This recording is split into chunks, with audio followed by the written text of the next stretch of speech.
Very good afternoon यार। और बताओ क्या हाल चाल है। आज संडे है तो कहीं जाना था नहीं वैसे। तो आज मेरा टॉपिक ये है कि मेरा जो फाइनेंस पॉइंट में जो अभी काम कर रहा था, मतलब इसके पहले मैं जो था वहाँ पे एज अ सेल्स था। वहाँ पे पर्सनल लोन का काम होता था वहाँ पे मैक्सिमम, डीएसए वाला, डायरेक्ट सेलिंग एजेंट। लाइक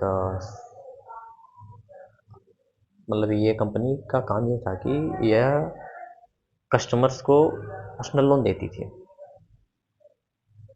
और ये डेटा मतलब कि डेटा ला के दे देते थे। उस डेटा पे हम लोगों को काम करना रहता था। मतलब कॉल करो, उसको पिच करो, किसी भी तरीके से मनाना रहता था। इसका भी पूरा बताऊंगा कि इस कंपनी में क्या काम होता था। इसलिए बताऊंगा, अगर मेरी सैलरी अगर अच्छे से दे देते हैं तो ठीक, नहीं तो जो कंपनी गलत काम करती थी तो उसे मैं बताऊंगा। गलत काम जो मुझे समझ में आया, मैं नहीं कह रहा हूँ गलत ही काम है, जो मुझे समझ में आया तब मैं बताऊंगा। मे भी आप सबको समझ में आएगा कि हाँ गलत है सही है, लेकिन जो मेरे को लगा था मैं वो कहना चाह रहा हूँ। और मैं 10 तारीख को उनकी सैलरी आती थी, 10 तारीख तक अभी सैलरी नहीं दी इन्होंने। मैंने बात किया, मैंने बताया दादाजी एक्सपायर हो गए थे। मैंने 10 दिन का छुट्टी बता के 2 बार मैंने इनसे मेल मांगा, मेल नहीं दिए मेरे टीम लीडर। इसके बाद जब वो मेल नहीं दिए तो लेट हो जाता मुझे देने में कि नहीं आपने लेट इन्फॉर्म किया ग्रुप में, तो ये भी प्रॉब्लम हो जाती थी। इसलिए मैंने व्हाट्सएप पे इन्होंने मैसेज कर दिया मैं इनको। तो इन्होंने मुझे मेल तब भी नहीं सेंड किया था। तो मैं घर चला गया। और घर जाने के बाद भाई अगर मैं 10 दिन का लीव लिया हूँ तो ऑब्वियस सी बात है मैं उस टाइम व्हाट्सअप नहीं यूज कर रहा था। और मैं जाहिर सी बात है ऑफिस पर्पज़ के लिए मैं दूसरा व्हाट्सअप यूज करता था, क्योंकि उसी से कॉलिंग वॉलिंग करवाते थे। और भाई मेरे पर्सनल पर्सनल नंबर से सोचो व्हाट्सअप से लोगों को मैसेज करना रहता था। कहीं ना कहीं ये गलत है। कंपनी प्रोवाइड करती है, इट्स ओके, हमारे आधार पे ही सिम निकलवाएं। जो सिम भी कंपनी में है, सिम भी मुझे नहीं प्रोवाइड किया गया है। तो ठीक है, जो भी था बढ़िया था। बट इन्होंने 10 तारीख तक सैलरी आती थी, सैलरी नहीं दी है। मैंने मेल भी किया था उसके रिगार्डिंग। और 11 तारीख को भी मैंने व्हाट्सएप जब खोला तो देखा 5 तारीख को इनका मैसेज आया हुआ था कि आप लाइव लोकेशन सेंड कर दो। मैंने लाइव लोकेशन 11 तारीख को इनको सेंड कर दिया। और रीज़न मतलब बताया, ये भी बताया कि सर घर की सिचुएशन थोड़ी सही नहीं है, फैमिली मेम्बर में कुछ प्रॉब्लम चल रहे हैं लैंड के लिए, लैंड का, तो मुझे कुछ और टाइम चाहिए, मैं अभी नहीं आ सकता। तो इन्होंने कोई रिस्पॉन्स नहीं दिया मुझे। ठीक है, तो मैंने सैलरी के रिगार्डिंग ही मैसेज किया कि सर सैलरी 10 तारीख हो गई, सैलरी अभी तक आई नहीं। तो उन्होंने रिस्पॉन्स नहीं दिया। मैंने कॉल किया, 2-3 कॉल किया, कॉल का भी रिस्पॉन्स नहीं आया। मेल किया, मेल का भी रिस्पॉन्स नहीं आया। फिर मेरा जो एचआर मैम थी, भावना मैम, मैंने उनको कॉल किया। तो उन्होंने बोला ठीक है मैं देखती हूँ। तो एक शिल्पी मैम है, उनसे बड़ी एचआर हैं। तो वो मुझे सुनाने लग गई, मनीष तुम मुझे लॉ मत पढ़ाओ, लॉ क्या होता है, मुझे सब कानून पता है, और आपकी सैलरी तभी दी जाएगी जब आप यहाँ आएंगे ऑफिस में, आपकी सैलरी होल्ड कर दी गई है। तो मैंने, जब ऐसा सिचुएशन आया भाई तो इंसान क्या करेगा। भाई गवर्नमेंट की भी लॉ कहती है कि जो टाइम है 2 तारीख से 7 तारीख के बीच में सैलरी दे दी जाएगी, दे दी जाती है हर कंपनी के थ्रू, और दे देनी चाहिए। और नहीं दी है तो उसके रिगार्डिंग में कंप्लेन कर सकता हूँ, बहुत कुछ कर सकता हूँ, लेबर कोर्ट में बहुत सारे हैं। ठीक है, तो ये सब मैं मैम से बोला भी था उस टाइम। तो बोले वही तुम मुझे ज्ञान दे रहे हो, सब मुझे लॉ पता है। कि ठीक है मैम कोई बात नहीं मैम, मैं बस बता रहा हूँ। तो मैम ने बोला कि आपकी सैलरी होल्ड कर दी गई है, जब तक आप ऑफिस नहीं ज्वाइन करेंगे तब तक आपकी सैलरी नहीं दी जाएगी। तो मैंने कहा कि मैम मैं तो आ नहीं सकता, क्योंकि मेरी ऐसी ऐसी प्रॉब्लम है। तो समझने से तो मना कर दी सीधे। तो मैंने रिजाइन दे दिया, रिजाइन लेटर भेज दिया मेल के थ्रू। फिर भावना मैम से मैंने अपने एचआर से मैम से बात किया, तो बोले कि रेजिग्नेशन लेटर ऐसा नहीं होता है, तुम्हें भेजने नहीं आया, ये वो। क्योंकि मैम एज अ फ्रेशर मुझे जो नॉलेज थी, हर काम मेल के थ्रू होता है।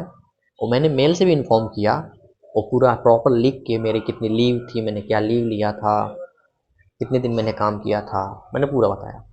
ठीक है, सब मैंने उसमें मेंशन करके उन्हें भेजा। यहाँ तक कि मैंने उसका पीडीएफ बनाया मेल का, क्योंकि मुझे पता था सब मेल देख के इग्नोर कर देते हैं, तो मुझे पता चलनी चाहिए ना, तो इसलिए मैंने भावना मैम को, एचआर को पीडीएफ भेजा। उन्होंने सीन किया, रिप्लाई नहीं दिया। तो मैं अगले दिन मतलब कल मैं उनसे करीब 12:11 पे कॉल पे बात किया। तो मैं बोले ठीक है, मैं तुम्हारे टीम लीडर से बात करता हूँ। तो उन्होंने टीम लीडर से बात किया कि टीम लीडर ने मेरे को मैसेज किया कि अपना क्यूआर भेज दो, मतलब ऑफिस ख़त्म होने से पहले भेज देना, मैं तुम्हें सेंड करवा दूंगा। मैंने कहा ठीक है सर। मैंने 6:30 बजे करेक्ट मैंने क्यूआर भेजा। उन्होंने बोला कि मैं करवाता हूँ, ठीक है। 10 मिनट मैंने वेट किया, सैलरी नहीं आई। मैंने बोला सर सैलरी नहीं आई। तो फिर मेरे टीम लीडर अरशद सर बोल रहे हैं कि मैं एचआर मैम से बात करता हूँ। और इसके पहले क्या हो रहा था, एचआर मैम अरशद सर को बोल रही थी। अब अरशद सर बोल रहे हैं एचआर मैम को। मैंने मैसेज किया कि सर मैम तो बोल रही हैं आपको लिए, और आप बोल रहे हैं मैम के लिए। तो फिर सर का मैसेज आ रहा है कि नहीं, साहिल सर से बात करता हूँ जो मैनेजर है। तो हम सर कब बात करते हैं, तो उसका अभी तक रिप्लाई नहीं दिया। कॉल किया, उसका भी रिप्लाई नहीं दिया। अब बताओ मुझे क्या करना चाहिए। सैलरी 10 तारीख को आती थी, आज 17 तारीख हो गए हैं, ठीक है। सैलरी अभी तक नहीं आई है।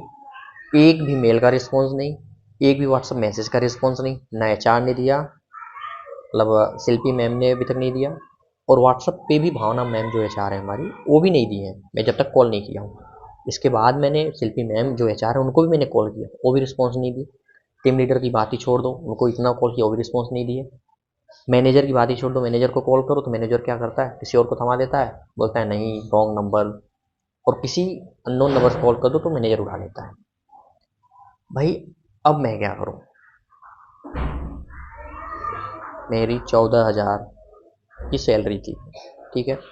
मैं 9,500 का पीजी लेके रह रहा था, 6,500 का पीजी, 3,000 सिक्योरिटी फीस। प्रॉब्लम होने की वजह से मुझे महीना भर में पीजी भी छोड़ना पड़ा, जिससे मुझे पीजी का सिक्योरिटी डिपॉजिट भी नहीं मिला। बोलो अब मैं क्या करूँ। मेरा 9,500 उधर गए, 14,000 सैलरी नहीं आई, मुझे क्या करना चाहिए। मैं इस प्रॉब्लम में हूँ।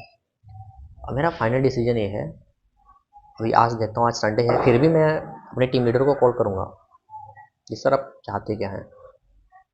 वो बोल रहे हैं कि मेरे सैलरी से देना पड़ेगा।